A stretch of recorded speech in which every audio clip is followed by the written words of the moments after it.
Y'all, this is insane. Look at the size of these mulch piles that are everywhere around me. I'm at the Yard Waste Recycling Center for Suburban Home and Garden here in Kansas City on the Missouri side. Let me show you some stuff. Mountains of mulch. They've got their colored mulches over there. So this facility is where people, landscape companies, tree companies drop off yard waste, branches, logs, and then they grind them up. And they make mulch and they make compost and they make all kinds of materials over here. And this is just one part of it. I'm gonna have to drive around and show you other areas. All right, so check out these giant loaders. Here's the colored mulch. I'm gonna drive over by one of the grinding machines so that you can see it. The grinding machines are on semis. So here's one of the grinders they have on this semi to grind up the logs. They've got tons of trucks over here. They've got automatic bagging machines.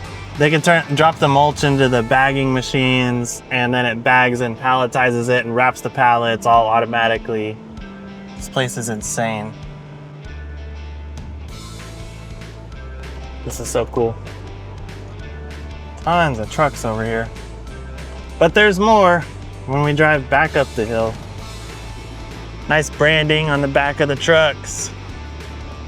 There's another grinding machine. I've seen like at least 4 or 5 of these big grinders. We're just driving between, we're in a canyon of mulch. Oh, it's not focusing, but just believe me.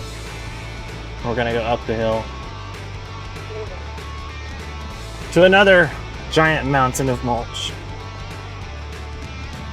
It just keeps going. It just keeps going. Okay, then I'm gonna show you the pile of yard waste that people drop off is next.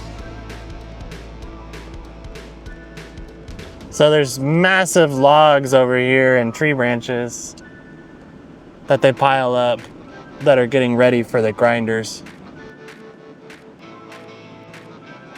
There's a guy dropping off branches. Here comes one of their trucks about to back up to the pile to drop off branches. Amazing. Oh, and then they've got a ton of palletized stone over here. I guess this is backstock for their retail locations and landscape supply locations. Pretty crazy.